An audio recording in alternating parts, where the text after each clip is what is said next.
được gửi tới tất cả các bạn yêu mến dao của người Mông. Một mẫu dao rất là tốt, rất là đẹp. Rất là hy vọng là hôm nay thì các bạn sẽ hài lòng với lại mẫu dao này.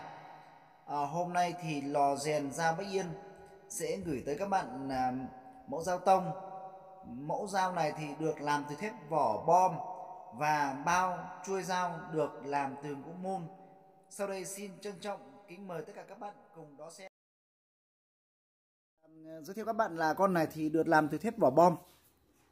Con này thì cái miếng thép này từ khi mà làm thì cắt thì gần 1 cân, nhưng mà khi mà làm xong thì nó chỉ còn gần 8 lạng thôi các bạn nhé. Thế thì trước khi mà giới thiệu các bạn thì sau đây tôi xin nói sơ qua về cái bao và cán của con dao này. Con này thì giới thiệu các bạn là được làm bao và cán dao này thì được làm từ gỗ mun các bạn nhé. Mun ở đây con này là loại mun này là mun hoa các bạn nhé. Mun sừng thì nó sẽ loại hơi đen đen, còn loại này thì là mun hoa. Có một loại mun thì nó cũng là gọi là mun hoa, nó nhưng mà màu nó hơi vàng. Còn loại này thì như đồng bào trên này thì chúng tôi hay gọi là do cái đất tốt nên là nó béo mập, thì về cái độ cứng nó sẽ cứng hơn và cái độ đậm của nó sẽ đậm hơn rất nhiều. Do đó thì đây cũng là cái gỗ mun hoa, tuy nhiên là nó thuộc cái dạng gỗ to và đủ chất hơn nên là nó sẽ béo hơn, nó màu của nó đậm hơn các bạn nhé. Con này thì được thiết kế là vào đầu vuông và cũng về cái chuôi ấy thì cũng là khá dài và cũng khá là to, phù hợp với tất cả với anh em mà cao to các bạn nhé. Trước kia thì bên lò rèn dao mèo Bắc Yên làm có một số thì anh em cũng có phản ánh là nó hơi nhỏ. Tuy nhiên là qua một số cái rút kinh nghiệm cũng như là tiếp thu ý kiến của các bạn thì bây giờ là shop cũng đã thực hiện thay đổi dần, làm cái chuôi nó phù hợp với tất cả anh em. Đây là cái khe để buộc dây vào các bạn nhé. Đây là cái khe để buộc dây vào lưng này. Đấy, cái này thì chúng ta buộc sẽ có thể là 5 hoặc là 7 vòng các bạn nhé. Thế thì trước khi mà để rút con dao ra để giới thiệu cho các bạn thì tôi xin phép được cân con này xem là nó nặng không để các bạn làm dễ tham khảo nhé.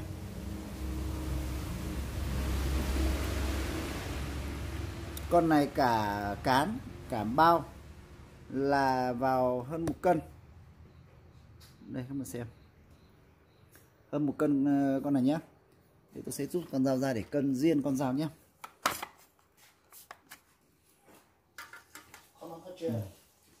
Đấy, con này thì riêng con dao thì đã gần 8 lạng rồi. Cắt từ một miếng 1 cân thì khi mà rèn ra thì nó hao mòn, nó xuống chỉ còn 7,8 lạng, gần 8 lạng các bạn nhé. Thế thì sau đây là tôi sẽ đo kích thước cũng như là cho các bạn xem sơ qua về con dao này. Tôi sẽ rút con dao ra để các bạn cùng xem nhé. Trước khi các bạn xem con dao thì cho phép tôi là giới thiệu cho các bạn xem qua cái miệng bao này. Ở đây thì cái miệng bao này thì được thiết kế là nó rất là đều. Cả hai bên miệng bao nhé, làm rất là đều. Không có cái như là một bên thì hẹp quá, một bên thì lại rộng quá, không như thế các bạn nhé. Làm ở đây thì làm rất là cân đối luôn. Đây ạ, các bạn nhìn này. Nó làm theo đúng như cái của bản rộng của con dao. Trên này thì nó rộng, xong là thu nhỏ ở đây. Và còn đây là cái cuối bao đây.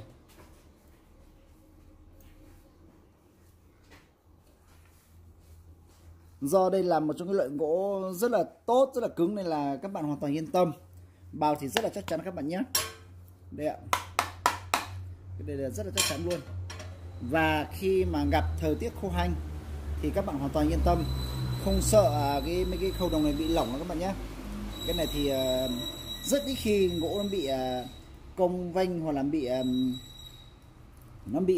hở như chỗ này, nó không có cái chuyện đó các bạn nhé. Loại gỗ này thì chúng tôi đã thực tế là đã hỏi một số ý kiến anh em đã mua, nhất là về ở những khu vực nắng nóng, thì cái loại gỗ này thì hoàn toàn yên tâm là không bị sợ là nó bị nứt vỡ, hoặc là vì cái khô hanh quá mà nó làm những cái khâu đồng này lỏng đi, không có đâu các bạn nhé. Nên là khi các bạn sử dụng cái loại gỗ môn này thì các bạn hoàn toàn yên tâm. Tiếp là đây, cho các bạn xem cái lưỡi dao này.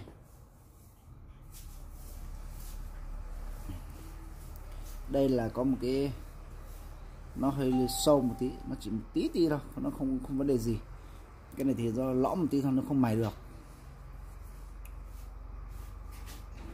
Con này khá là dày các bạn nhé.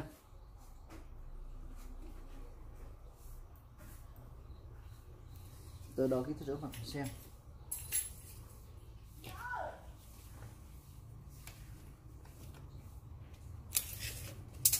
Con này thì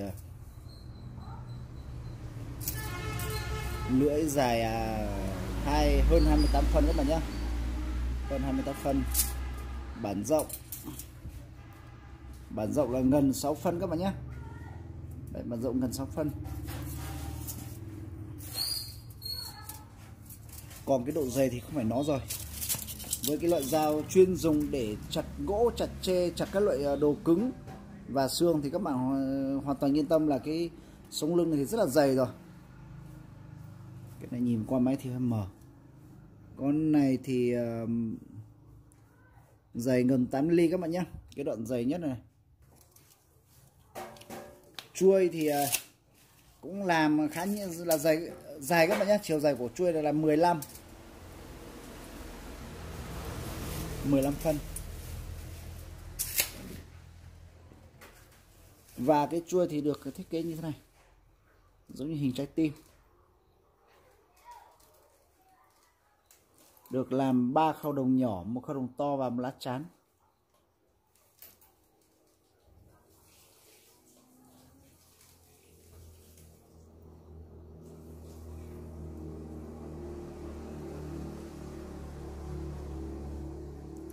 Con này thì các bạn mà sử dụng thì tôi nghĩ là nó sẽ tùy sở thích của từng bạn. Tuy nhiên đối với cá nhân tôi thì riêng con này mà tôi mà dùng để chặt gỗ, chặt tre thì tôi hoàn toàn yên tâm. Và chặt rất là đầm tay các bạn nhé.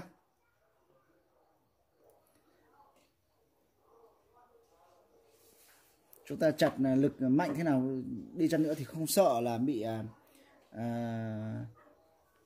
hỏng lưỡi dao, hoặc là nó bị về một cái như là bị xích mẻ này, rồi là sợ nó lại thế này thế kia. Không, cái riêng cái dòng này thì làm nó khá là dày nên là các bạn không phải lo đâu ạ. Đây cho các bạn xem cái độ dày nó như thế nào, các bạn xem, chỉ cần xem đây các bạn biết rồi. Đây,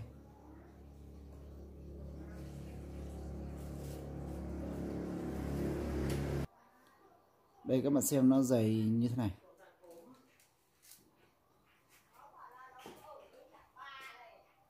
Đó, như thế này thì các bạn biết là nó dày như thế nào rồi.